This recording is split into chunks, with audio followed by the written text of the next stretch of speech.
Muy bien, muchísimas gracias por sintonizarnos como siempre. Hoy vamos a tocar un tema que parece no tener importancia, pero creo que es fundamental. Lo que pasa es que cuando uno comienza a ver las noticias, como que nos alarmamos enormemente. Sabe que en Europa, en Italia, en los Estados Unidos, en diferentes partes, se están comenzando a romper récords históricos de temperaturas altas. Pero lo más peligroso, hoy día o ayer fue que cayó esa granizada en Italia, hoy, ¿verdad? Granizada que era del tamaño de pelotas de tenis. Es decir, la situación parece no llamar la atención, pero en verdad que es crítica. Y qué mejor que un viejo amigo ya de aquí del canal, docente universitario desde hace muchos años, él es ingeniero civil y experto en este tipo de temas. Ingeniero Óscar Paz. Óscar, muchísimas gracias por la gentileza, como siempre. No, el agradecido soy yo, Omar, de visitar el canal y poder compartir ideas contigo y con la gente. A ver, durante todos los tiempos que hemos ido tratando este tema, como que ya, digamos que teníamos la perspectiva de qué cosas podían suceder, pero cuando ya están comenzando a suceder de la magnitud en que están sucediendo, ¿qué actitud deberíamos asumir? Bueno, primero que nada, no debe sorprendernos lo que está pasando. Creo que es algo que los científicos a nivel mundial ya lo han vaticinado, ¿no? Y no como adivinanza, sino como resultado de un análisis científico, del trabajo con escenarios climáticos, y ya nos han dicho, ¿no? Y en el último reporte lo han dicho de manera muy concreta, ¿no? El cambio climático es inequívoco, ¿no? Y los impactos van a ser también a ese nivel, ¿no? Y por tanto, lo único que está pasando es que cuando nos hablaban de que iba a suceder, no tenían digamos, la exactitud de cuándo iba a empezar a suceder. Y ahora está ya sucediendo, ¿no? Se están dando estos eventos extremos, muy extremos, que precisamente el sexto reporte salido hace 6, 7 meses atrás ya lo decía, ¿no?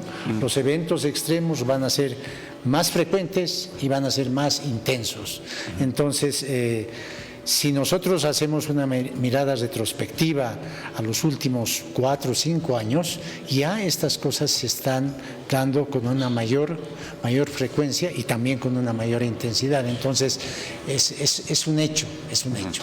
Ahora, según las reflexiones, ¿qué nivel de impactos y en qué ámbitos tendría estos impactos?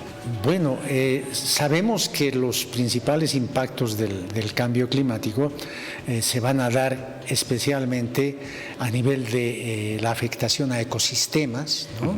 Al agua, ¿no? Al suelo, a la salud. Y uno de los temas centrales también es el tema del agua, ¿no? El recurso hídrico que es fundamental.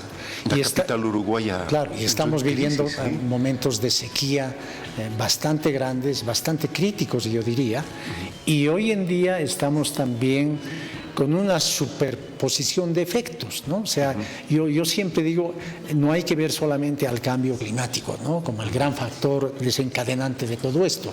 Es evidentemente un factor importante.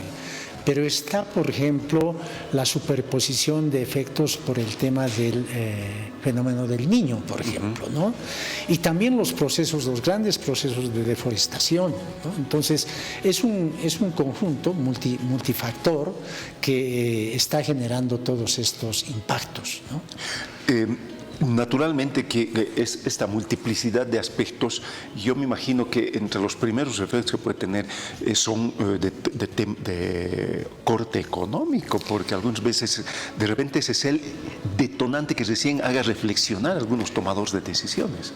Evidentemente, ¿no? Evidentemente el gran problema que se puede provocar tiene dos entradas, digamos, y 2 salidas también, ¿no? Uno, que se necesitan recursos para enfrentar todos estos impactos, ¿no? Se necesitan recursos para reducir emisiones de gases de efecto invernadero, por ejemplo, y se necesitan recursos para poder adaptarnos al cambio climático, ¿ya? Eso especialmente en los países en vías de desarrollo, que somos los más damnificados por esto, ¿no? Pero por otro lado, el efecto podría generar graves problemas a nivel de la seguridad alimentaria, por ejemplo, a nivel de la producción de alimentos. alimentos, a nivel de la generación de recurso hídrico, por ejemplo, para la producción. Entonces, eso a su vez genera impactos económicos. Entonces, es de doble entrada y de doble salida, yo diría. Frente al escenario que estamos viviendo, ¿cómo evalúas el comportamiento político de los actores tomadores de decisión a nivel global? Es trágico porque precisamente si uno revisa los compromisos que se han firmado internacionalmente, como el Acuerdo de París, ¿no? Los grandes países en sus compromisos precisamente no se lograría ni siquiera llegar a reducir 1%, ¿no?, del nivel que se necesitaría reducir el 2030 o alcanzar a reducir, ¿no? Por eso aquí existe la necesidad de que haya una ambición más grande de parte de los países que son los causantes del cambio climático, ¿no? Haciendo una revisión, por ejemplo, histórica. Tenemos a Estados Unidos, Canadá, Japón, Nueva Zelanda o Australia, perdón, como los grandes emisores históricos, y también son los grandes emisores per cápita. A eso ahora se suma naturalmente la China, ¿no?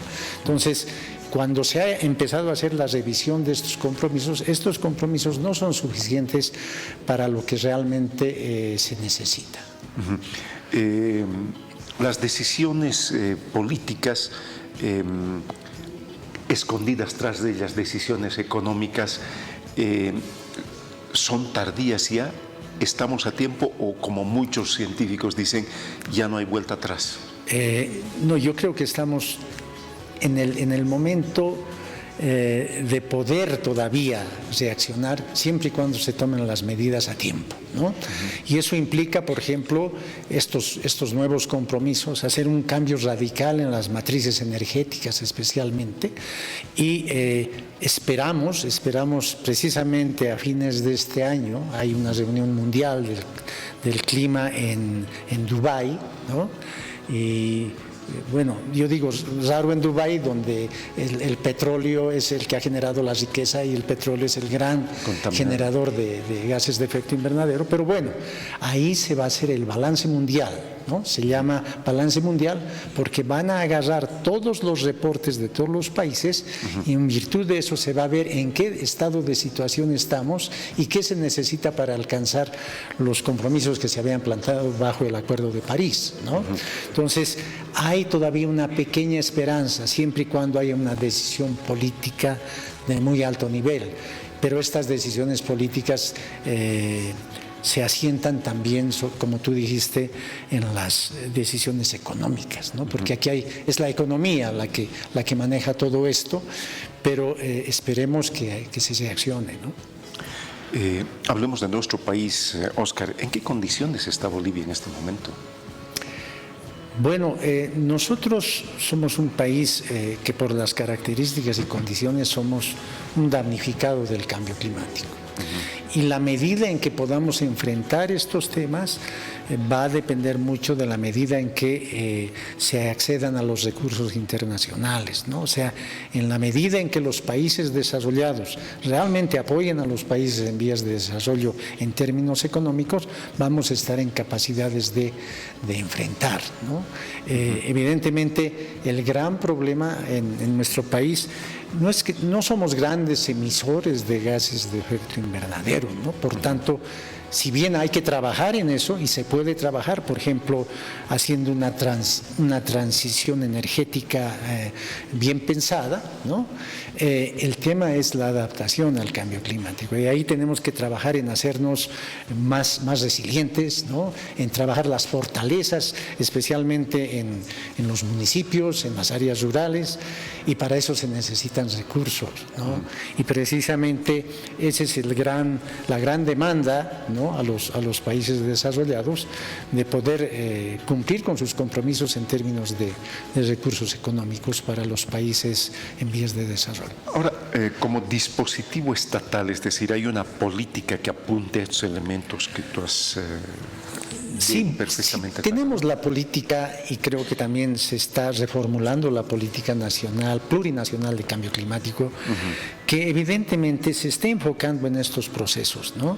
En trabajar la adaptación al cambio climático, en trabajar la protección de los bosques, también en cambiar la matriz energética, ¿no? O sea, como postulados está bien, ¿no? El tema es cómo podemos operativizar todo este proceso, ¿no? La Autoridad Plurinacional de la Madre Tierra la tiene bastante clara. El país ha presentado sus compromisos nacionalmente determinados en el marco del Acuerdo de París. El tema es cómo vamos a lograr alcanzar aquello, ¿no? Porque ese es el reto. Se está caminando en esa línea, pero yo siento que hay una necesidad muy grande de recursos adicionales concretos para estos temas. Ahora, esos recursos adicionales tenemos que esperar que nos los den, porque pareciera que en nuestro país siempre estamos esperando que nos den. No es una cuestión de limosna, es una cuestión de, yo diría, de responsabilidades, responsabilidades comunes pero diferenciadas, ¿no? Hay una responsabilidad en el tema del cambio climático por parte de los países generadores del mismo, ¿no? Y en el marco de la Convención Climática y en el marco del Acuerdo de París está previsto esto. Lo que pasa es que los grandes países no están cumpliendo con sus compromisos. Ahora sí, evidentemente hay mecanismos para acceder a estos recursos y estos mecanismos no son tan simples como alargar la mano y que te los den, ¿no? Están llenos de mecanismos burocráticos, de exigencias, de contrapartes, que muchas veces también no es muy fácil para un país, ¿no? Por ejemplo, hay casos a través del Fondo Verde del Clima que no te dan recursos así fácilmente, ¿no? Tienes que acceder a esos recursos a partir de contrapartes nacionales o de otro tipo de financiamientos internacionales. Entonces, ahí hay como una especie de doble discurso también de la comunidad internacional y de los grandes bancos, porque están amarrando la ayuda de la cooperación internacional a estas obligaciones también, donde te obligan a que tú también hagas inversiones, ¿no? Por último, en el caso micro ya, Óscar, regularmente este tipo de temas lo tocamos aquí, digamos, ¿no? En una entrevista, etcétera, etcétera, en diferentes escenarios, pero no existe un proceso, una política de socialización a nivel de la conciencia del ser humano, digo yo, de la persona, porque a la persona cuando hablas le queda como una nube así grande el cambio climático, sí, se está hundiendo en tal lugar, están en récords, pero yo siento que no hay una conciencia. Yo digo, si en nuestro país a nivel de los ciudadanos hay desconocimiento y no conciencia, ¿qué será a nivel de los otros países? No, yo pienso que hay conciencia, la gente ha empezado a tomar conciencia de esto, los jóvenes especialmente, hay grupos de jóvenes que están trabajando activamente, pero son evidentemente medidas pequeñas, que hay que hacerlas. Como políticas grandes, sí, ¿no? En realidad hay que implementar grandes cambios, ¿no? Y ahí está el tema, ¿no? Y ahí está la solución paulatina a este problema. Pero que sí hay conciencia, pero hay que seguir insistiendo, ¿no? El uso eficiente del agua, el uso eficiente de la energía, que desde nuestras casas podamos hacer eso, ¿no?